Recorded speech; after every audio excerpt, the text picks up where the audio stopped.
This week has been an absolute blast. So many people were talking about the beer industry, the wine industry, and the spirits industry.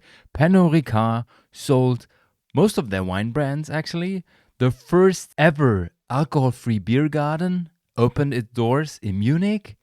And there were some innovations going on in the wine sector. But before we start with this episode, I want to say hi to my dearest listeners for rejoining after I have switched the podcast from German to English. So welcome back, Mom and Dad. I hope you enjoy the episode as well as all the others do. Have fun with episode number 176.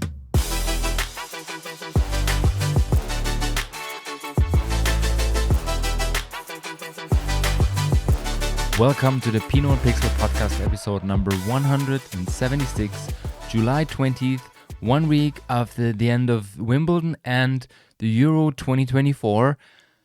There is less sports on TV at the moment. Basically, it's just the Tour de France left, and the Olympic Games will start in, I guess, 1 week, a bit more than 1 week.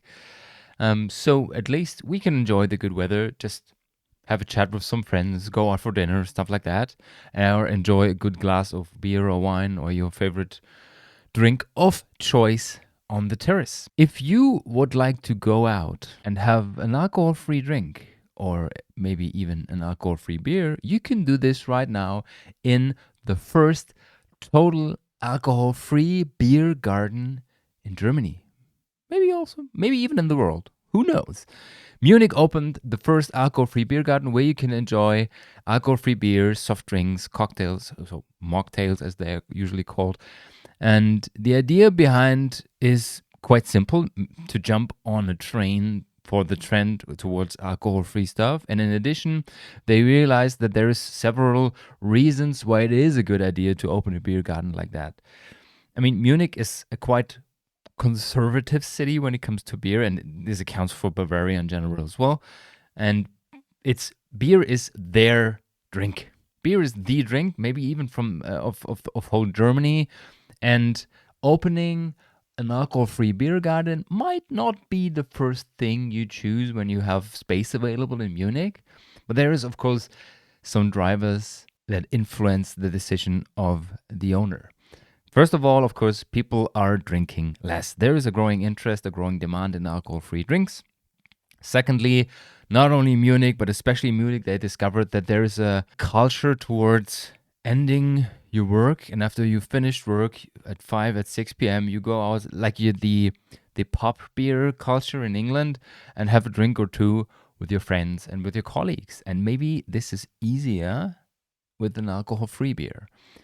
Thirdly, there is some areas, especially Munich, where crime has been a thing, and especially the environment was a bit more dirty, and let's say walking in that area not really gave you the feeling of safety. And by offering drinks in gastronomy without alcohol, they think they can brighten up the area and give it more positive focus and maybe get rid of some bad situations. And in addition, the Oktoberfest is coming again, and if you are a German, or at least you're interested in the beer culture and in Oktoberfest, you know that those 2 weeks are usually used by millions of people to drink beer and maybe even drink too much beer, and they would be interested in drinking less before the Oktoberfest starts and even afterwards. So if you are a brand that is thinking about, publishing their alcohol-free portfolio, it might be a good idea to do this after the Oktoberfest because just everybody had too much of alcohol.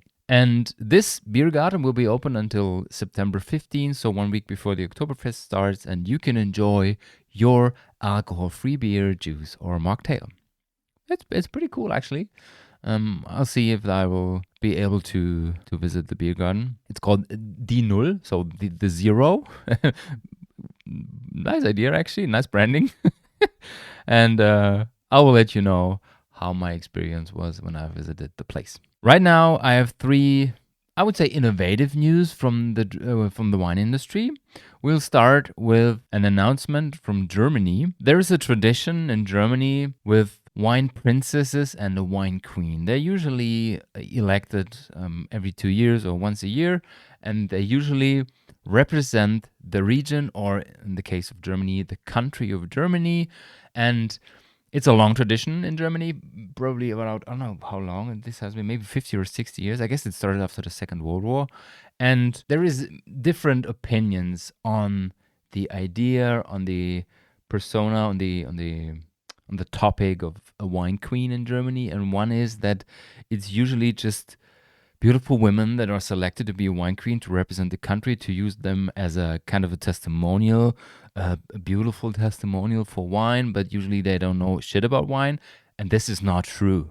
I mean, they have proven that they are super into wine and they really know how to represent their regions and their countries. Nevertheless, some people, especially the older ones in the industry, still see them like dancing ladies, princesses with their crowns. And the Pfalz, the region of Pfalz, wants to get rid of this image. So they renamed their princesses and queens into ambassadors for the wines from the Pfalz region. And they also introduced the first men. So men can also be elected to become the ambassador, not the princess, the ambassador of the region. I really love the idea because it shows going with the trend, going with a younger approach, and thinking more about the representation of the region in a way where especially the people from this region who are able to represent it in the best way possible are allowed to represent. And I really like the idea. And I mean, whether it's men or women, it's about the people that know shit about their region and they want to represent it. And this is absolutely fantastic. Seriously, I'm a big fan of this news, and cheers to Pfalz region that they've introduced this one. And Lara Carr, Denise Stripf, and Manuel Reuter will be the representatives for the Pfalz region for this year. And they will also be invited to the selection of the German wine queen in, I guess it's in October or November. And let's see what will happen. We keep you updated. The second innovation, and this is more something for me as a tech guy, Treasury Wine Estate launched a 10 million winery automation in Barossa Valley in Australia. And I mean, look at the picture. It's huge. I mean, it's a huge hall where everything is fully automated. The barrel handling, the filling of the bottles, the wrapping of the bottles, the packaging, everything fully automated. And this is the future of a winery, guys. I mean, if you have a shortage in staff, especially when it comes to gastronomy, we know that problem, but it's a similar thing in wineries. And I mean, it's quite expensive to do that. And it only makes sense if you have the possibility to let this work for 24 hours. And this machinery works 24 hours for 5 days a week, handling 125,000 barrels. Isn't that crazy? And if you're able to use a machine like that, it will probably pay out in a few years. At least super interesting to see that it is possible. And I mean, those barrels are quite heavy actually. And we see those two robot arms dealing with the barrels, 100% automated filling line and labeling. Pretty impressive actually. And I mean, if you're a small company, you won't be able to afford a machinery like that. But I mean, Treasury Wine Estate, they have been known for investing in innovative technologies in the future in general. They are one of those trendsetters as well. I mean, and basically they have the money in the background, they have the sales, and they also have the possibilities. And it's super interesting to see that this is one part of their innovation hub they have been growing, they have been building over the last couple of years. We'll put the link in the show notes. There's also a video online where you can see the machinery working. It's actually quite impressive and quite loud as well. And talking about innovation in the wine industry, there is a third one that was quite interesting. Burgundy is thinking about launching lighter wine bottles just to drive their impact on the carbon footprint. And there is some calculations, and we have done that recently on the pod as well. The aim of the BIVB, so the agency for the Burgundian wine marketing, is that they want to reduce their greenhouse gas emissions by 60% in the next 11 years by 2035. And the calculation says if the industry switches to an average bottle weight of 400 grams, with 80% recycled glass content, it can reduce its carbon footprint by 20% just by this step. And then they had a short interview with the owner of Domaine Joblot. He says, yeah, we switched our bottles to lighter ones, and we saved around 100 grams per liter per bottle. And this meant we saved 10 tons of glass in a single vintage. Isn't that crazy? This is a huge impact just for one winery. And can you imagine what will happen if they find kind of a standard for a region like Burgundy, or even bigger regions like Provence or Bordeaux, for example? Actually quite impressive. And we know that glass is one of the biggest drivers of the carbon footprint in the wine industry, and we should definitely work on that. And there have been many news over the last, I would say, 12 to 15 months, also on this podcast, where companies are working with lighter glass, with lightweight bottles. And sometimes, I mean, generally it's a good thing. I like this trend, but sometimes it's tough for wineries, especially when their premium image is closely related to the weight of their bottles. And there are studies that show that people are willing to pay more for a heavier weighted bottle because they think that the content is of higher quality. We should get rid of this image, guys. I mean, wrapping is important, and also labeling and the size and the look and feel of the bottles, of course, is important for sales. But combining it with storytelling of, I don't know, a carbon footprint strategy or a sustainable approach in the winery, I guess it could also be possible that we can get rid of this heavyweight bottle image. There will be some reasons you have to use heavier bottles. I mean, when we talk about sparkling wine, for example, you have to handle 4 to maybe up to 10 bars of pressure, and then you need thicker glass, of course. But just for a normal wine bottle, we can go with recycled glass bottles with maybe 400 to 500 grams. Definitely a good move, not only by Domaine Joblot, and interesting approach by the BIVB. It's called the Climate Objective, a blueprint drafted by the agency. The banger news of the week, number 2, and this has also been sent to me several times.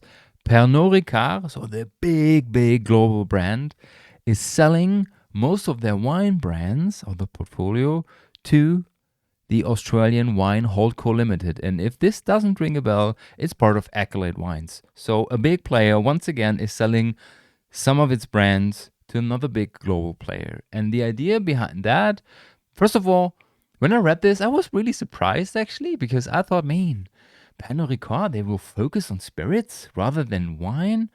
Because to me, it sounded a bit weird, because, I mean, we know that the wine sales are declining because people are focusing more on lower alcohol stuff, probably, or they're just not interested in drinking so much wine anymore. But then focusing on spirits, that seemed controversial to me. And there were some other news as well over the last 2 to 3 weeks, and studies talking about the global wine and spirits market. And first of all, the idea behind this sale by Pernod Ricard is they want to focus on their premium brands. The margins, especially in spirits, are way bigger than in wine. And I mean, it's not the cheapest wine they have. There's also other brands that are not super high quality focused when it comes to Pernod Ricard, but at least some sell in the 2-digit area. Nevertheless, they say, no, we want to focus on spirits and on our champagne brands because premium is the thing. And we will talk about that in a second, because even the younger generation, such as Gen Z and still the millennials, they are interested in premium products. So maybe the thing drinking less but better is reflected in a different way. Drinking less liquid, spending more for it, and thinking that this is of higher quality. I don't know. There is a study recently published, the Spirits Global Economy Impact Study 2024, published by the World Spirits Alliance. I was able to get a copy of that.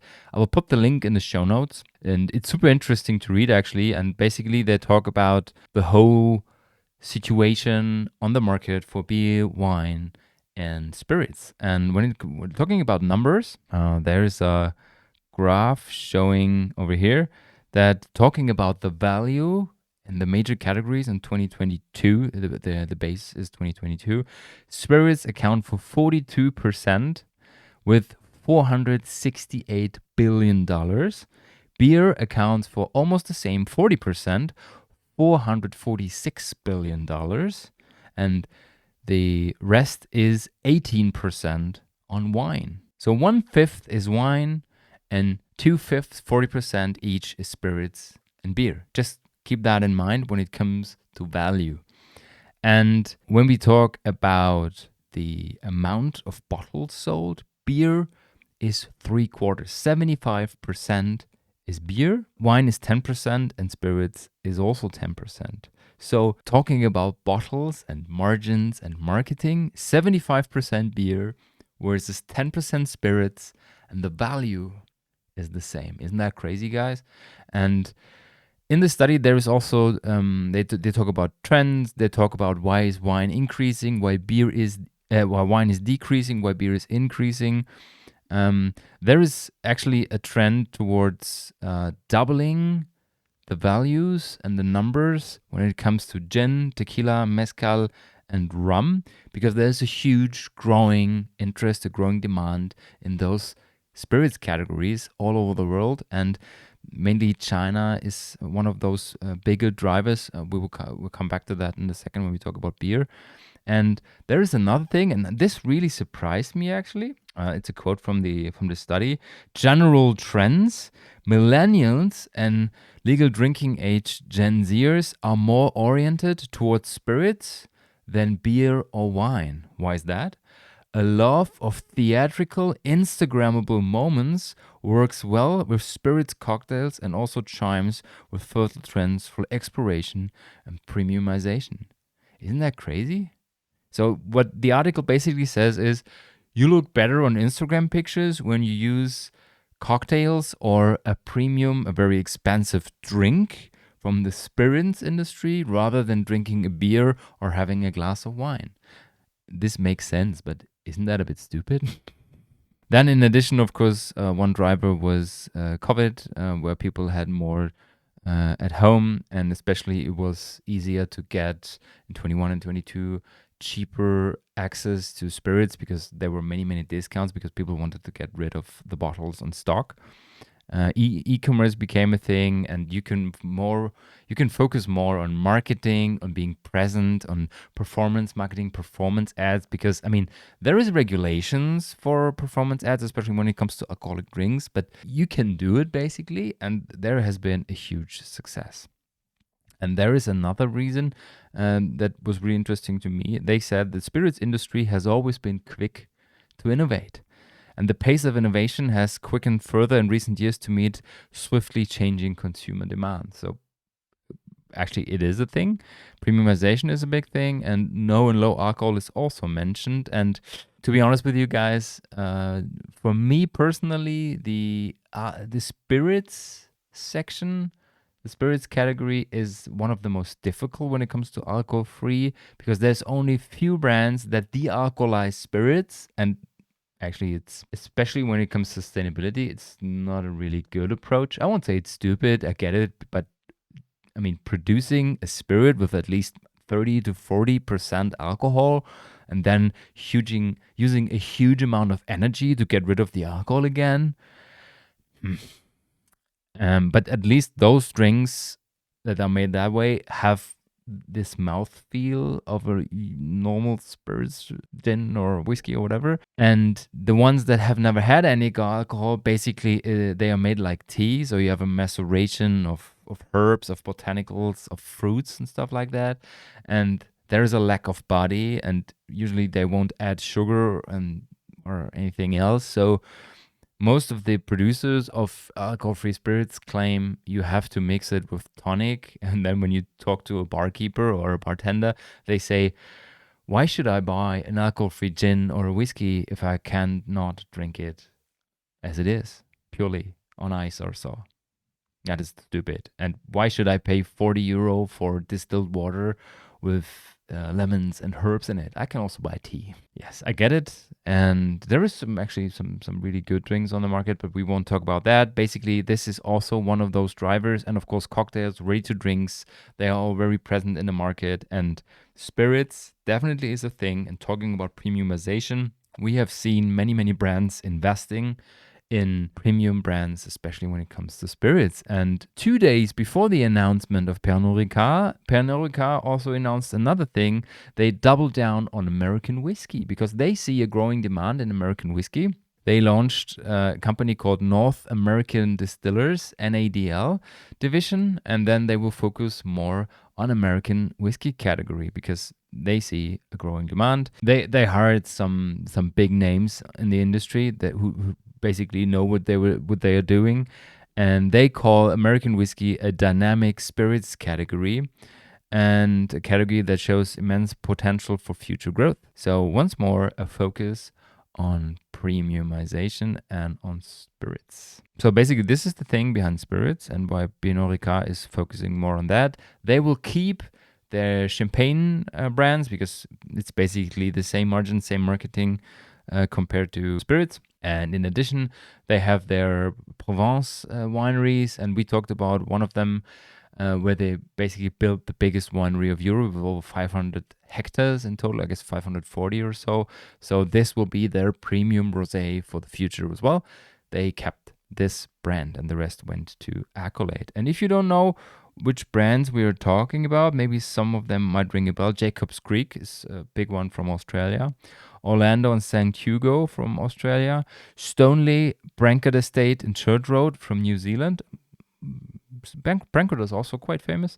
And Campo Viejo, Isios, Tarsus and Azpilicueta from Spain. So 11 brands went to or will go to Accolade. They said they will publish everything in H2 25. So maybe we'll have to wait a couple of more weeks or months to go until the final price and the whole transmission is confirmed. And the last section of today is mostly dominated by beer. And I recently published a short reel on Instagram talking about the summer of sports. And two of the big events have already finished, the Euro 2024 and Wimbledon. And right now, the Tour de France is still running, is still riding. And July 26 will be the start of the Olympic Games 2024 in France, in Paris. And I thought when we talk about beer and the last 1, 2, 3, 4, 5 news of today will be around beer, will be focused on beer. I thought I might drink a Corona Zero because Corona Zero is the official partner of the Olympic Games 2024 and 2026. I've never had that beer before actually, but I saw it on the shelf. It says brewed with 100% natural ingredients, and I thought, I might give it a try. And this is my first time ever having a Corona Zero. Cheers, guys. It's not bad actually. Summer of Sports was driving, as already mentioned, the beer sales, not only in Germany where the Euro 2024 took place, but all over the planet. And there were some main drivers. We talked about the UK, where especially the pubs received a huge push. China, because that was also interesting for me. In China, the Euro is the most interesting football competition on the planet. They're even more interested in that than in the World Cup because they say the concentration of countries playing at a high level is way more dense than compared to the World Cup, where, I mean, basically everyone is allowed to play after passing the qualification. They are more interested in the Euro, and this was also driving beer sales in China. Talking about the beer category for the next years, and this is not only why we had this summer of sports, there is an estimation, a forecast saying that the beer market will grow 4% each year. So a CAGR of almost 4%. And this is outlined by Technavio. They publish, I guess, every 2 years a so-called beer market analysis. And they say the beer category worldwide will grow by 4%. And there were so many news this week talking about successful beer brands. There is this Czech company, Budweiser. Budweiser Budvar, Czech lager, they said we had record sales in the last months, an increase of almost 5% over the previous year, talking about 2023. So it's not influenced by the summer of sports. 2023, super successful year for Budweiser, and the same accounts for Veltins. They announced their best half-year results in the history of the company. So congrats to Veltins. They also managed to sell more beer in Germany, 4% plus in the first half of 2024, also before the summer of sports started. And then there was a bit strange and controversial article for me. It's called Beer Production Declining Worldwide, and we see a downtrend. It says that the beer production is decreasing worldwide. It decreased by almost 1%. Just Australia and Africa grew, actually. And Germany suffered. Germany's place number 5 in the total ranking internationally. China is still place number 1. Then the US, Brazil, and Mexico.